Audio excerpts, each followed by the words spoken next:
With this, I would like to call Dr. TRB RAJAA, a member of Tamil Nadu's Planning Commission, to talk.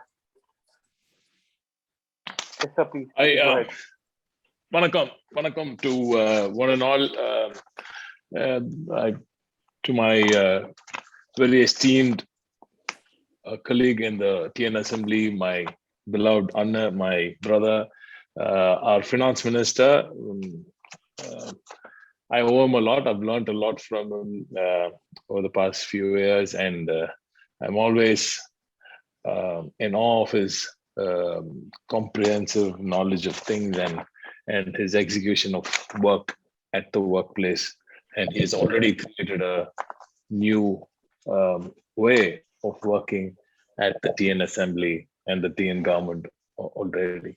And I'm extremely glad that we are joined here by Dr. Erik and Madam Irene and Mr. Benoit and my blood friends Puhar and Dharani, who arranged this fantastic meeting. To begin with, I'd like to thank Dr. Benoit for having put forth the fact that Sri Lanka wasn't an island and we didn't need bridges to connect Sri Lanka with India sometime back, especially with apes and squirrels. That's a different story. But thanks for putting that out. And I'm glad that you said that. And that backs our theory of Sri Lanka not needing a man-made bridge. And that also backs our grand old leader's vision for a path across the so-called man-made bridge, or the Sedu Samudram project. So on that note, and I might be the least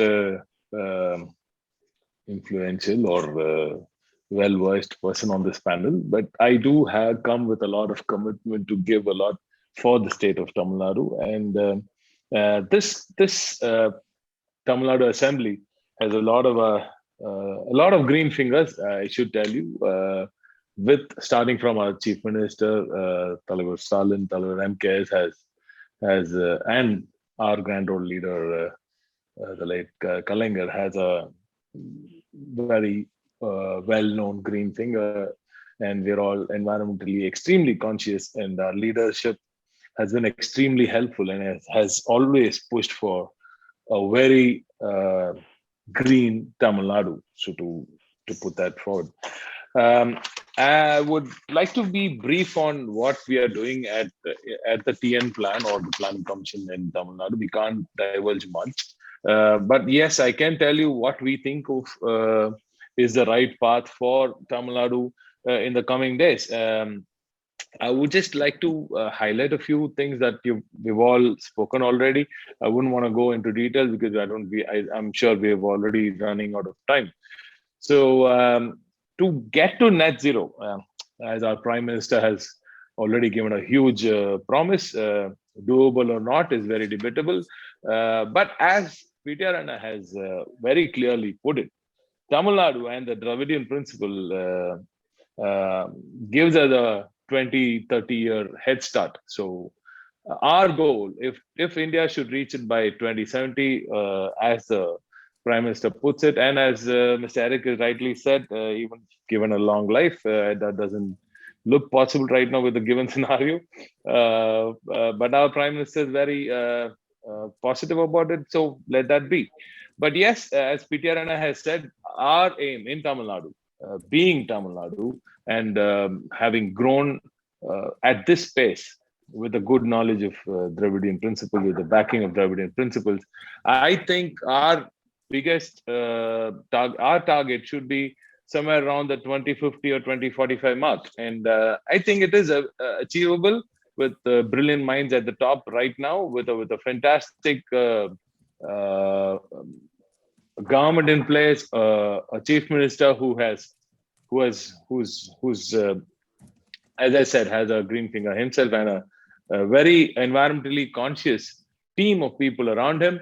I think it's definitely possible, and for that, yes, we need to start with the biggest fuel guzzlers or the fossil fuel guzzlers, like mobility.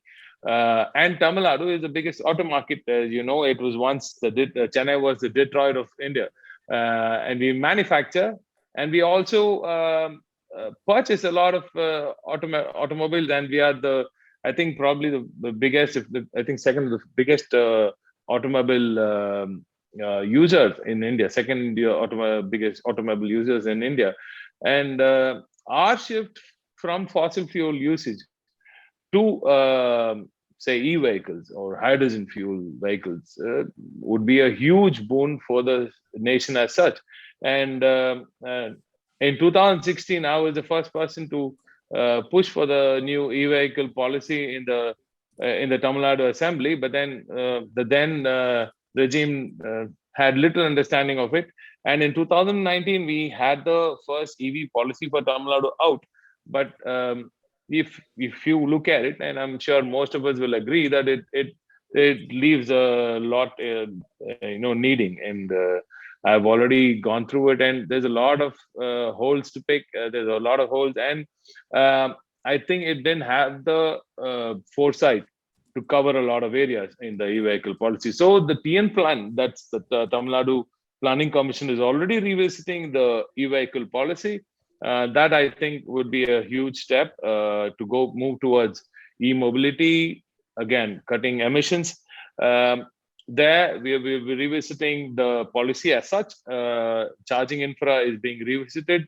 How we use batteries, how we manufacture the batteries, how extended producer responsibility is fixed. We are also looking at new battery technology, lithium being held strongly by China. I personally would like Tamil Nadu to move towards graphene, and because we have a huge graphite deposit in Tamil Nadu, so we would like to move towards graphene if possible. That's where our research push also comes in. Our Chief Minister already assured us that he will fund the people of the youngsters of Tamil Nadu for research in new tech, emerging tech, especially in which points towards net zero or green infra. So that is one major area that we're looking at. And hydrogen fuel cells are also, some say it's nascent, some say it's advanced. The Koreans think it's advanced, and Chennai is more like a sister city to the Koreans, and we already have a huge Korean base here, and we might even be able to maybe have a good link with a good tie-up with the Korean community, where they already have hydrogen fuel cell policy. They're far ahead in the hydrogen fuel cell tech. So if we can use it positively, I think e-mobility in Tamil Nadu will go beyond the CNG push, because we are already definitely going to give a CNG push that's on the cards. That'll ensure that the emissions are cut drastically, especially in our public sector, in our public mobility area, especially like buses and autos. If you look at Chennai, and I'm sure Erik and most of you know, our autos are everywhere. So, but our buses need to be in more areas than they are now.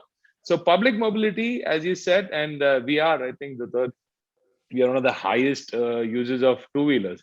If we have clean, good, air-conditioned, maybe public mobility like buses running on CNG, air-conditioned again might increase our emissions a bit, but again, that's a question for another day. I will leave it at that. But buses, yes, CNG buses, e-vehicles, hydrogen fuel cells, we are at it. We are working on it. We're working towards it. The government of India, the Petroleum and Natural Gas Ministry has, I think, lately just given out another call for another expression of interest for supply of gas to households.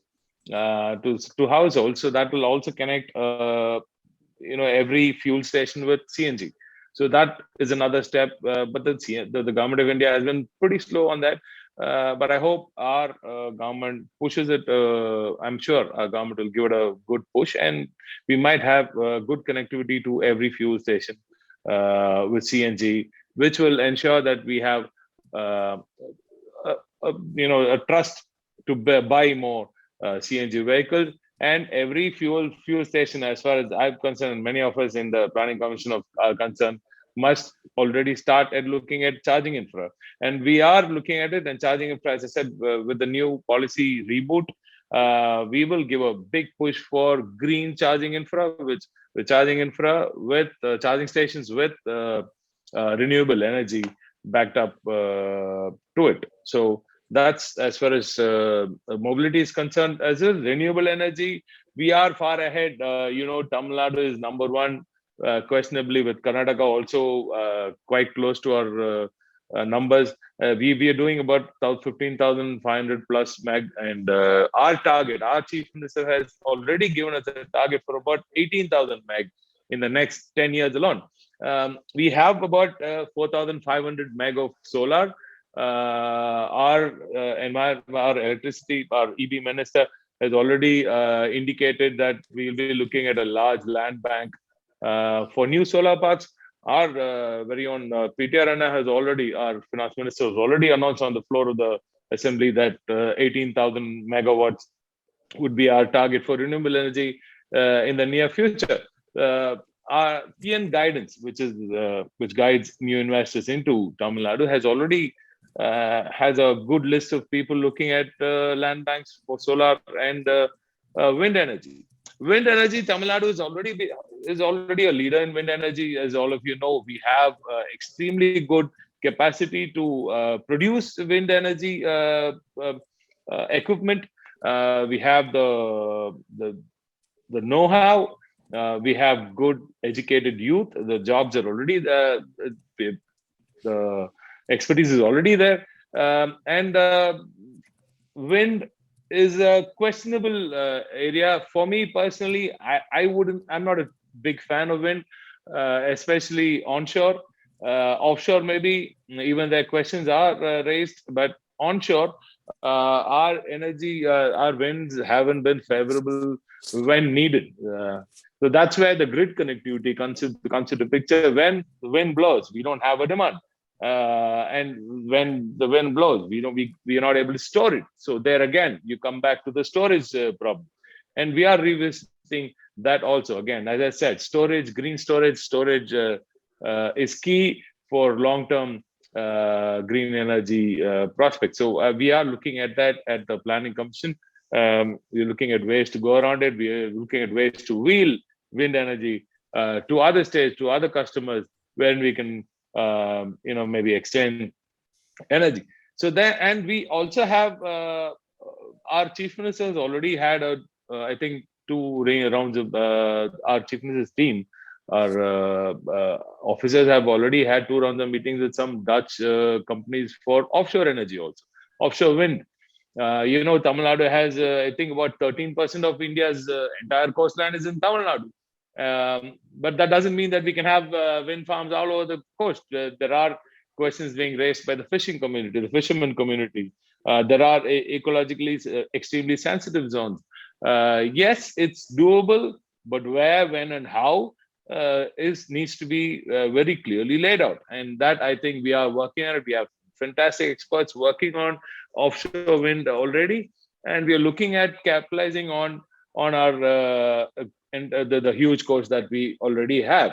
I'm also personally, I think even our finance minister at the opening comments sort of pointed towards that wave energy still not completely trustworthy, completely practically working, but it demands our attention, because wave energy, if it works out, if and when it works out, could be a huge game changer, especially for coastal cities like Chennai, where the power surge is huge, power demand is huge.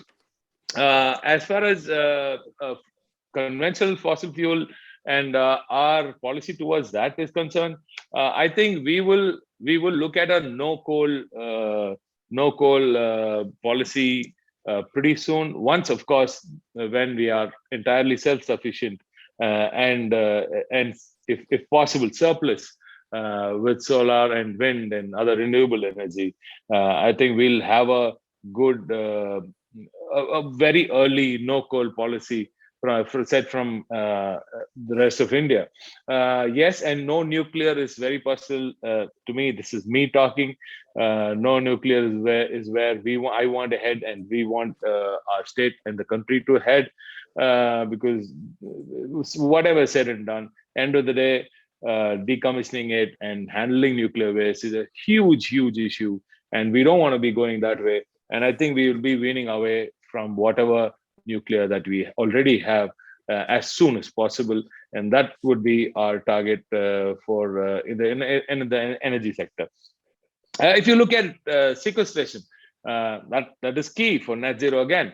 So if sequestration, if you look at afforestation, is one of the biggest steps towards huge sequestration. So I'm extremely happy that as I said, our green-fingered chief minister has already rolled out a huge plan of increasing our state's green cover, forest cover, green cover by almost more than 9%, which is almost 43,000 square kilometers. So up to about 43,000 square kilometers. We're going to increase by around 11,500 square kilometers.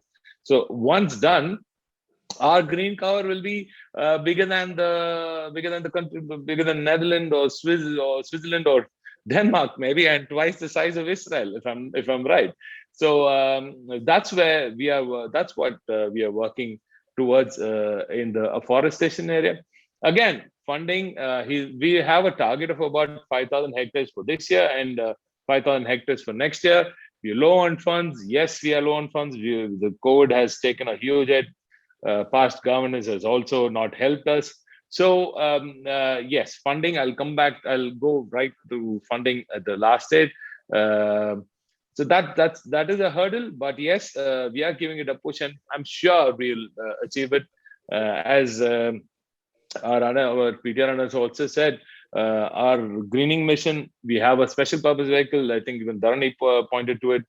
We already have a special purpose vehicle for a company to overlook at, to oversee all our green initiatives, like the mangrove mission, the planting of trees, and we already have a target of about 265 crore saplings to be planted in the next 10 years. That's about covering an area of about 13,500 square kilometers. So that's quite exciting. The climate change mission, wetlands mission, and the green pay mission will all come under will all be overseen by this new SPV, which is the TN Green Climate Company. So this is probably the green jewel in the crown of our chief minister. This GO the government order has already come out. I think it came out on the 9th of December, and we are working very promptly towards that goal. Lastly, I would also look at agriculture, which is my pet, my zone, my everything in the Delta, where I come from. Sadly for us, our mainstay crop, which has been, even though we call the rice bowl of India, it's also a bane because of the huge requirement for water for paddy.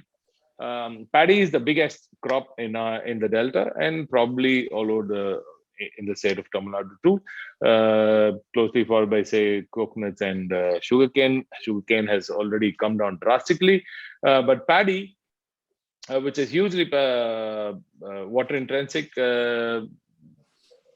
is the mainstay for most of our farmers, and we want to wean them away for at least a season. We do 3 seasons of paddy, which consumes extreme amounts of water, and I personally am not happy about it. I think we should, and the returns are also not that great for the farmer.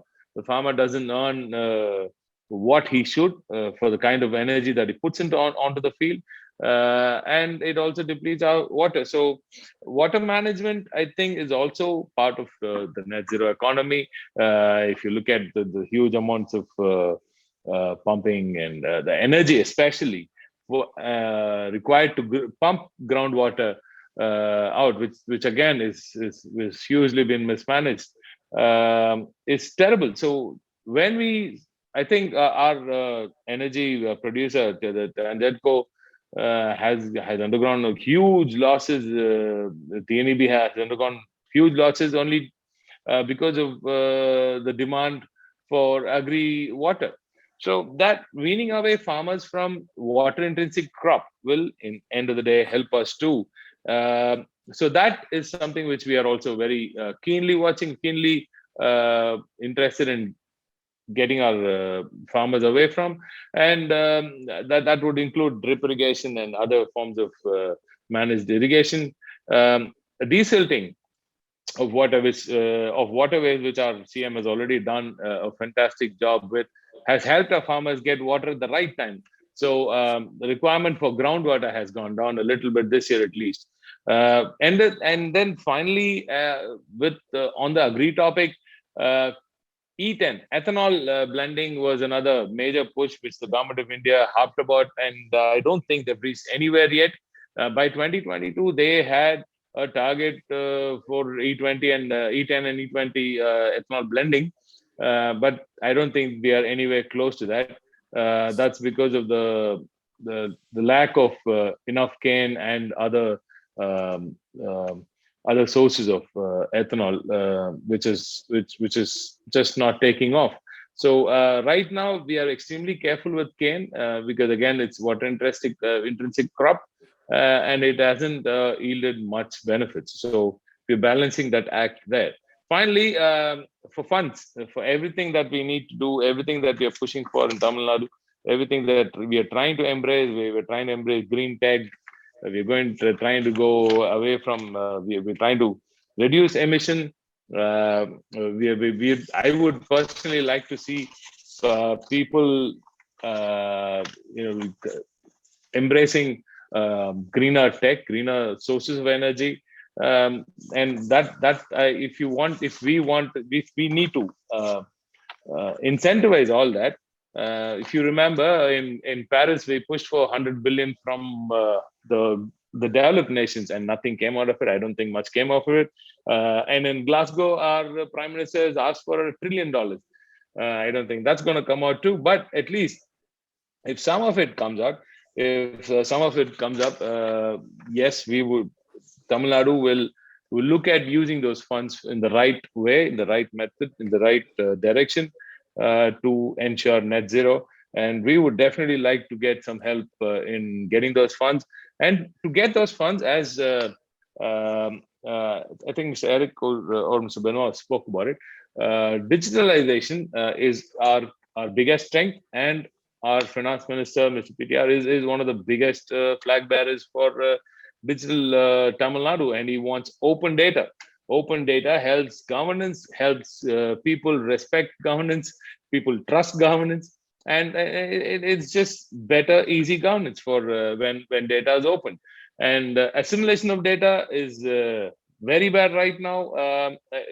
To me, I think we need to go a long way, but we have started. At least this regime has started assimilating data and sharing it. I'm saying not just assimilating data, sharing it. Sharing of data has been very bad. So sharing of data will slowly increase. What kind of data we share? Yes, of course, sensitive data is not going to be shared, but yes, sharing of data is key for us to go places and learn and do what is right at the right time. As I would, and finally, I'd like to add to what Madam Irene has also said. The Dravidian principle is equality and inclusive growth is at the core of the Dravidian principle, and this government value holds that close to our heart. And I don't know if you knew that, but our late leader Kalangar brought LPG to every household to get the women folk out of the kitchen and to put them in the hall and gave them a television to look out into the world and learn more. So that's the Dravidian system for you. And yes, equality of growth, inclusive growth, women empowerment will also be key, will also be always at the back of our mind. You will not find a better state than Tamil Nadu where gender equity is maintained, and we're going beyond gender equity now. We're going into new territory, and where none of the other states have even thought of going to.